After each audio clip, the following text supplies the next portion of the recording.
Hi friends, എല്ലാവർക്കും എൻ്റെ വീഡിയോയിലേക്ക് സ്വാഗതം. അപ്പോൾ ഇന്നത്തെ എൻ്റെ ടോപ്പിക്ക് കൊറോണയെ കുറിച്ചിട്ടാണ്.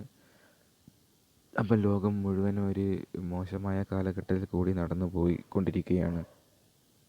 അപ്പോൾ കൊറോണ വൈറസ് ഇങ്ങനെ പടർന്ന് പിടിച്ചുകൊണ്ടിരിക്കുകയാണ്. നമുക്കെല്ലാവരും ഇറ്റലിയിലെ അവസ്ഥ നമുക്കറിയാം. അപ്പോൾ ഇങ്ങനെ വീഡിയോ ചെയ്യാൻ കാരണം എന്ന് വിചാരിച്ചാൽ, ഇപ്പം ഇറ്റലിയിലെ ഒരു മൈക്രോബയോളജി സ്റ്റുഡൻറ്റിൻ്റെ ഒരു വീഡിയോ ഞാൻ കേട്ടിരുന്നു. അപ്പോൾ അതുകൊണ്ടാണ് ഇങ്ങനെ ഒരു വീഡിയോ ഞാൻ ചെയ്യുന്നത്. അപ്പോൾ ആ വീഡിയോ കൂടി ഞാൻ ഇതിനകത്ത് അപ്ലോഡ് ചെയ്തേക്കാം. പിന്നെ അതിനകത്ത് പറയുന്നത് എന്താണെന്ന് വിചാരിച്ചാൽ, അവിടുത്തെ അവസ്ഥ അത്ര മോശമായ അവസ്ഥയാണ് അവിടുത്തെ അവസ്ഥ. പിന്നെ അവരൊന്നും ഇങ്ങോട്ട് വരാതിരിക്കുന്നത് എന്തുകൊണ്ടാണെന്ന് വിചാരിച്ചാൽ, ഇവിടെയും കൂടി ആ വൈറസ് വ്യാപിക്കണ്ട എന്ന് വിചാരിച്ചിട്ടാണ് അവർ ഇങ്ങോട്ടേക്ക് വരാതിരിക്കുന്നത്. അങ്ങനെ കുറേ സ്റ്റുഡൻസ് അങ്ങനെ ചെയ്യുന്നുണ്ട്. എന്നിട്ടും ഇവിടുത്തെ കേരളത്തിലെയും ഇന്ത്യയിലെ അവസ്ഥ നോക്കുമ്പോഴത്തേക്ക് ആരും ഇത്ര സീരിയസ് ആയിട്ട് ഇതിനെ കാണുന്നില്ല. വളരെ അത്രയും സീരിയസ് ആയി കാണേണ്ട ഒരു കാര്യത്തെ ആരും അത്ര സീരിയസ് ആയി കാണുന്നില്ല. അതുകൊണ്ടാണ് ഞാനിങ്ങനെ വീഡിയോ ചെയ്യുന്നത് തന്നെ. എല്ലാവരോടും വീട്ടിൽ തന്നെ ഇരിക്കാൻ പറഞ്ഞാൽ ആരും വീട്ടിൽ ഇരിക്കുന്നില്ല. പിന്നെ ഇതിനിടയ്ക്ക് ഈ ഒരു വീഡിയോ കണ്ടത് വാട്സപ്പിലൊരു വീഡിയോ കണ്ടതെന്ന് വെച്ചാൽ, കുറേ ക്രിക്കറ്റ് കളിക്കുന്ന കുട്ടികളെ പോലീസ് അറസ്റ്റ് ചെയ്ത് കൊണ്ടുപോകുന്ന അവസ്ഥയാണ്. കാരണം എന്താ വെച്ചാൽ പറയുന്നത് കേൾക്കുന്നില്ല, അതുകൊണ്ടാണ് അങ്ങനെ അറസ്റ്റ് ചെയ്ത് കൊണ്ടുപോകുന്നത്. പിന്നെ 2 ചെറുപ്പക്കാർ ഇത് കണക്ക് പോലീസിനോട് തട്ടിക്കയറുന്ന ഒരു വീഡിയോ, വരെ പോലീസുകാരെ അടിക്കാൻ പോകുന്ന വീഡിയോ ഒക്കെ ആയിരുന്നു കാണുന്നത്. പിന്നെ ഒരു വീഡിയോ കണ്ടതെന്ന് വെച്ചാൽ, തൃശ്ശൂരുള്ള മെഡിക്കൽ സ്റ്റുഡൻസാണെന്ന് തോന്നുന്നു, ഒരു കാറിൽ വന്നിട്ട് ഇവിടെ സാധനങ്ങൾ വാങ്ങാനാണെന്ന് പറയുന്നൊരിത്. അപ്പം ചില ഫോട്ടോസെല്ലാം കാണുന്നത് ഞങ്ങൾ വാട്സപ്പിൽ കൂടെ കാണുന്നതെന്ന് വെച്ചാൽ, ഈ പോലീസുകാരെല്ലാം കൈ കൂപ്പിക്കൊണ്ട് നിൽക്കുന്ന ഒരു അവസ്ഥയാണ്. എന്നിട്ടും ആൾക്കാർ കേൾക്കുന്നില്ല. അപ്പം ഇത് വളരെ സീരിയസ് ആയി കാണേണ്ട ഒരു കാര്യമാണ്. ആരും അങ്ങനെ സീരിയസ് ആയി കാണുന്നില്ല. ഇപ്പം സ്പെയിനിലെ ഇറ്റലിയിലെയൊക്കെ അവസ്ഥ നോക്കിയാൽ തന്നെ നിങ്ങൾക്ക് മനസ്സിലാവുന്നതായിരിക്കും. വളരെ ശോചനീയമായൊരവസ്ഥയാണ്. അപ്പോൾ എല്ലാവരും അത്രയ്ക്ക് മുൻകരുതലോടെ ഇരിക്കേണ്ട ഒരു കാലഘട്ടമാണിത്. എല്ലാവരും വീട്ടിൽ തന്നെ ഇരിക്കുക, മാക്സിമം വീട്ടിൽ തന്നെ ഇരിക്കുക. എന്തെങ്കിലും അർജൻറ്റ് ആവശ്യങ്ങൾക്ക് മാത്രം പുറത്തിറങ്ങുക എന്ന് വെച്ചാൽ എന്തെങ്കിലും നിങ്ങൾക്ക് സാധനങ്ങൾ വാങ്ങാനോ അങ്ങനെ എന്തെങ്കിലും ഉണ്ടെങ്കിൽ മാത്രം പുറത്തിറങ്ങുക. ബാക്കി എല്ലാവരും വീട്ടിൽ തന്നെ ഇരിക്കുക. ഇത് ഒന്ന് പടർന്ന് പിടിച്ചു കഴിഞ്ഞാൽ പിന്നെ നമുക്ക് ഒന്നും ചെയ്യാൻ പറ്റില്ല. അതുകൊണ്ടാണ് ഇങ്ങനെ പറയുന്നത്. ഗവൺമെൻറ് തന്നെ ഇതിനു മുമ്പ് ഒരു ലീവോ കാര്യങ്ങളോ ഞങ്ങൾക്ക് ആർക്കും തന്നിട്ടില്ലല്ലോ. ഇപ്പോൾ ഇത്രയും ലീവ് തരാനൊക്കെ ഒരു കാരണമില്ലാതെ അവർക്ക് ലീവ് തരത്തില്ലല്ലോ. ഈ എല്ലാ ജില്ലകളും എല്ലാ സംസ്ഥാനങ്ങളും എല്ലാം അടച്ചിടുന്നത് വെറുതെ അല്ലല്ലോ. അപ്പം ഇതെല്ലാവരും ഒന്ന് ശ്രദ്ധിച്ചിരുന്നാൽ വളരെ നല്ലതാണ്. മാക്സിമം എല്ലാവരും വീട്ടിൽ തന്നെ കഴിയുക. അപ്പോൾ ഈ ഒരു കാര്യം പറയാൻ വേണ്ടിയിട്ടാണ് ഞാൻ ഈ വീഡിയോ ചെയ്തത്. അപ്പോൾ thanks for watching my video. ഇനി എൻ്റെ വീഡിയോ കാണുക. എല്ലാവർക്കും നമസ്കാരം.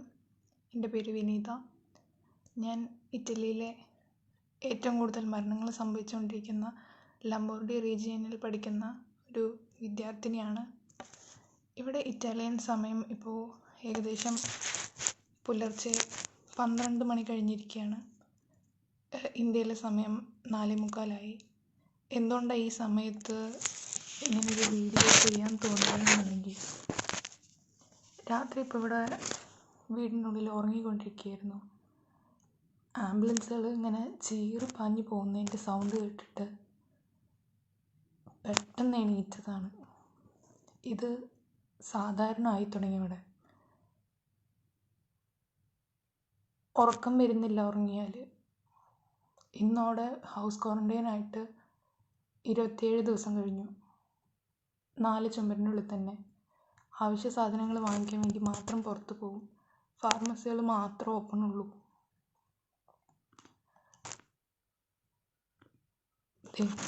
ഇപ്പോഴും പോകുന്നുണ്ട് ആംബുലൻസുകൾ മൊത്തം. നിരയായിട്ട് ആർമി വണ്ടികൾ നിറച്ച് വരിയായി പോയിക്കൊണ്ടിരിക്കുക. അതിൽ നിറച്ചും നമ്മളെപ്പോലുള്ള മനുഷ്യർ മരിച്ചുപോയി.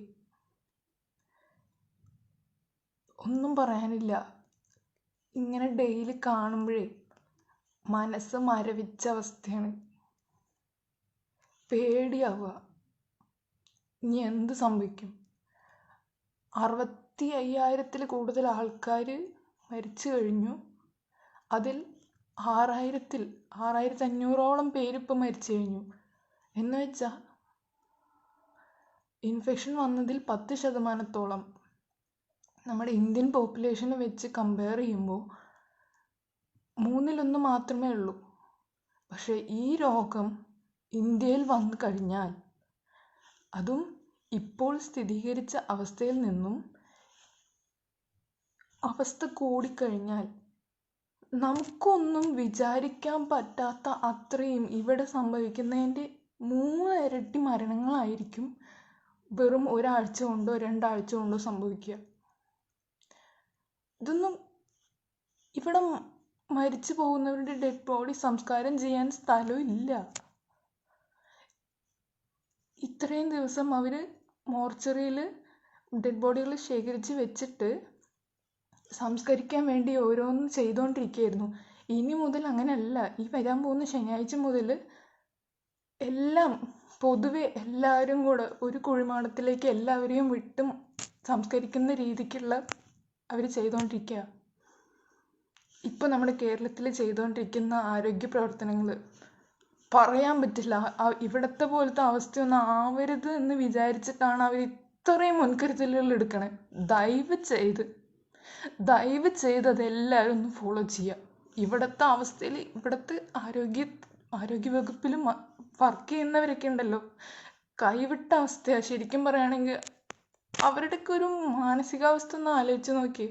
ആരെ രക്ഷിക്കണം, ആർക്ക് ഹെൽപ്പ് ചെയ്യണം, ഒരു പിടിയില്ല.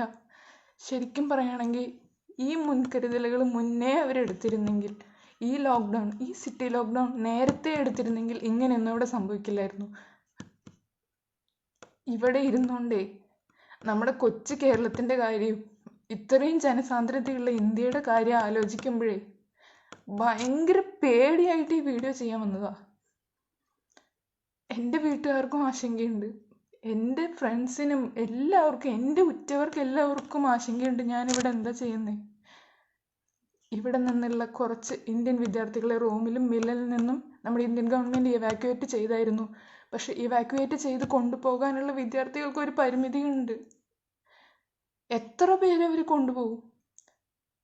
ഇവിടെ സ്വയം ഞങ്ങൾ വരുന്നില്ല, ഞങ്ങളിവിടെ നിന്നോളാം, കുഴപ്പമില്ല, ഇവിടെ 4 ചുമരിനുള്ളിൽ ഞങ്ങൾക്ക് 3 നേരം കഴിക്കാനുള്ള ഭക്ഷണം കിട്ടുന്നുണ്ട്, അത് മതി എന്ന് കരുതി ഇവിടെ ഇരിക്കുന്ന കുറേ വിദ്യാർത്ഥികളുണ്ട്. അവർക്കൊന്നും വീട്ടിൽ വരാണ്ടിരിക്കാനല്ല, വീട്ടിൽ വന്നിട്ട് വീട്ടുകാർ കാണാതിരിക്കാനല്ല. അവർക്കും വരണമെന്നുണ്ട്, എനിക്കും വരണമെന്നുണ്ട്. പക്ഷെ വേണ്ട,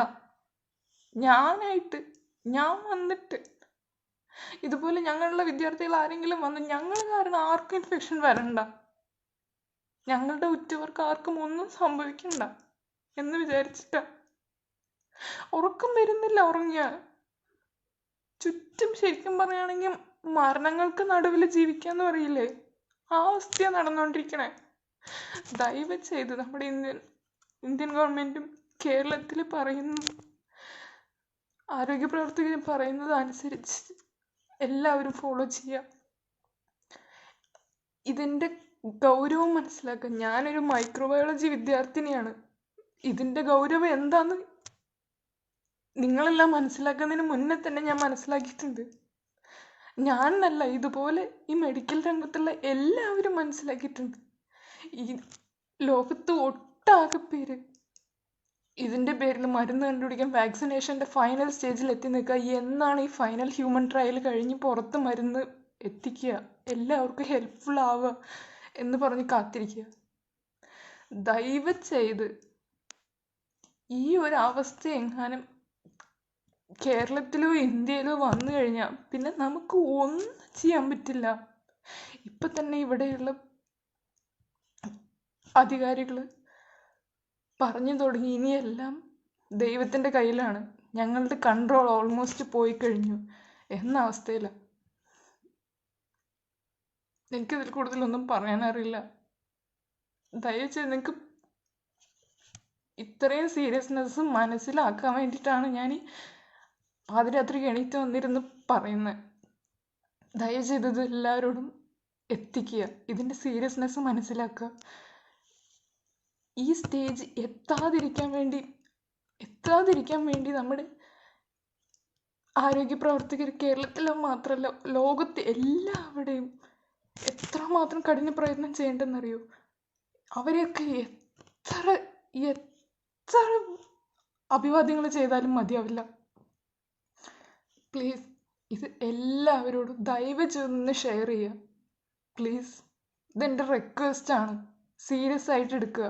ഇനിയെങ്കിലും ഈ അവസ്ഥ, ഇറ്റലിയിലെ അവസ്ഥ നമ്മുടെ കേരളത്തിനൊന്നും വന്നാൽ താങ്ങാനുള്ള ശേഷിയില്ല. പ്ലീസ് എല്ലാവരുടെ അടുത്തും ഒന്ന് ഷെയർ ചെയ്യുക പ്ലീസ്.